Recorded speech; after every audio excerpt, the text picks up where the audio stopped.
Hi hello ನಮಸ್ಕಾರ. ನೀವು ನೋಡ್ತಾ ಇದ್ದೀರಾ ಸ್ಪಿನ್ ನ್ಯೂಸ್ ಕನ್ನಡ. ನಾನು ಐಶ್ವರ್ಯ ಗೌಡ. ಶ್ರೀ ಶ್ರೀ ಶ್ರೀ BGS ಸಂಸ್ಥೆ ವ್ಯವಸ್ಥಾಪಕರು ಹಾಗೂ ನಿರ್ದೇಶಕರಾಗಿರುವಂತಹ ಪ್ರಕಾಶ್ನಾಥ್ ಸ್ವಾಮೀಜಿಯವರ 60ನೇ ವರ್ಷದ ಹುಟ್ಟುಹಬ್ಬ ಸಂಭ್ರಮ ಎಲ್ಲೆಡೆ ಮನೆ ಮಾಡಿರುವಂಥದ್ದು. ಈ ಒಂದು ಸಭೆ ಸಮಾರಂಭಕ್ಕೆ ಒಂದಷ್ಟು ಗಣ್ಯರಾಗಿರ್ಬೋದು, ಸಿನಿ ತಾರೆಯರಾಗಿರ್ಬೋದು, ಒಂದಷ್ಟು ಜನ ಮೊನ್ನೆಯಿಂದನೇ ಬರ್ತಾ ಇರುವಂಥದ್ದು. ಇವತ್ತು ಕೆ ಮಂಜು ಅವರು ಕೂಡ ಇದರಲ್ಲಿ ಭಾಗಿಯಾಗಿರುವಂಥದ್ದು. ಇವತ್ತು ನಮ್ಮ ಸ್ಪೀಡ್ ನ್ಯೂಸ್ ಅಲ್ಲಿ ಅವರೇ ಭಾಗಿಯಾಗ್ತಾ ಇದ್ದಾರೆ. ಅವ್ರನ್ನೇ ಮಾತಾಡ್ಸೋಣ. ಸರ್, ಮೊದಲನೇದಾಗಿ ನಮಸ್ತೆ, ಹೇಗಿದ್ದೀರಾ? ತುಂಬಾ ಚೆನ್ನಾಗಿದ್ದೀನಿ. 60ನೇ ವರ್ಷದ ಹುಟ್ಟುಹಬ್ಬ ಪ್ರಕಾಶ್ನಾಥ್ ಸ್ವಾಮೀಜಿ ಅವರ ಒಂದು ಸಂಭ್ರಮಾಚರಣೆ ಅಂತ ಹೇಳ್ಬೋದು, ಎಲ್ಲೆಡೆ ಮನೆ ಮಾಡಿದೆ. ಅದರಲ್ಲಿ ನೀವು ಕೂಡ ಪಾಲ್ಗೊಂಡಿರೋದು ಎಷ್ಟು ಖುಷಿ ಇದೆ ಅಂತ? ಪ್ರಕಾಶ ಸ್ವಾಮೀಜಿ ಅವರು ಇವತ್ತು 60ನೇ ವರ್ಷ ಹುಟ್ಟುಹಬ್ಬ. ಇದು ಊರ ಹಬ್ಬದ ಥರ ಕಾಣ್ತಾ ಇದೆ.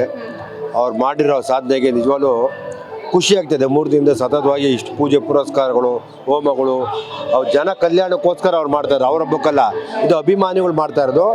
ಶೇಖರನಾಥ್ ಸ್ವಾಮೀಜಿ ಥರ ತುಂಬ ಒಳ್ಳೆ ಬುದ್ಧಿ, ಒಳ್ಳೆ ದಾನ ಧರ್ಮ, ಬಡ ಮಕ್ಕಳಿಗೆ ವಿದ್ಯೆ ಕೊಡೋದಾಗಲಿ, ಸ್ಕೂಲಾಗಲಿ, ಹಾಸ್ಪಿಟ್ಲಲ್ಲಿ ಎಲ್ಲ ರೀತಿ ಮಾಡ್ಕೊಂಬಂದರೆ ಅವರು ನಮ್ಮ ದೊಡ್ಡವರು ಬಾಲಗಂಗಾಧರ ಸ್ವಾಮೀಜಿಯವರ ಆಶೀರ್ವಾದದಲ್ಲಿ ಬೆಳೆದು ಬಂದು ಇವತ್ತು ಒಳ್ಳೆ ಕೆಲಸ ಮಾಡ್ತಾರೆ. ನಿಜವಾಗ್ಲೂ ಖುಷಿ ಆಗ್ತಾ ಇದೆ. ಇವತ್ತು ಪ್ರಕಾಶ್ನಾಥ್ ಸ್ವಾಮೀಜಿ ಹಬ್ಬ ಅಂತೇಳಿ, ಊರ ಹಬ್ಬ ಅಂತ ಹೇಳಕ್ಕೆ ಇಷ್ಟಪಡ್ತೀನಿ. ಅಷ್ಟು ಚೆನ್ನಾಗಿ ಅದ್ದೂರಿಯಾಗಿ ಗ್ರ್ಯಾಂಡಾಗಿ ಮಾಡಿದ್ದಾರೆ. ನಿಜವಾಗ್ಲೂ ಭಗವಂತ ಅವ್ರಿಗೆ ಆರೋಗ್ಯ ಭಾಗ್ಯ ಐಶ್ವರ್ಯ ಸದಾ ಕೊಟ್ಟು ಇನ್ನೂ ಈ ಸಂಸ್ಥೆ ತುಂಬ ಚೆನ್ನಾಗಿ ನಡೆಸ್ಕೊಂಡು ಹೋಗಲಿ. ಈ ಥರದವ್ರು ಉಡಬೇಕು, ಇರಬೇಕು. ನಿಜವಾಗ್ಲೂ ನಮಗೆ ನಾವು ಊಹೆ ಮಾಡಲ್ಲ, ಇಷ್ಟು ಜನ ಬರ್ತಾರೆ. ಎಲ್ಲ ವಾಲಂಟಿಯರ್ ಬರ್ತಾ ಇದ್ದಾರೆ.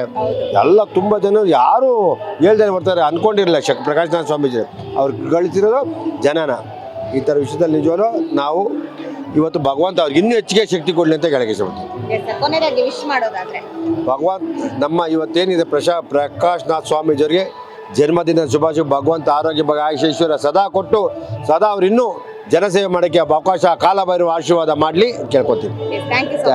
ನೋಡಿದ್ರಲ್ಲ ವೀಕ್ಷಕರೇ, ಇದಿಷ್ಟು ಕೆ ಮಂಜು ಅವರ ಮಾತಾಗಿತ್ತು. ಕ್ಯಾಮರಾ ಪರ್ಸನ್ ಅಭಿ ಜೊತೆ ಐಶ್ವರ್ಯ ಗೌಡ, ಸ್ಪೀಡ್ ನ್ಯೂಸ್ ಕನ್ನಡ, ಬೆಂಗಳೂರು.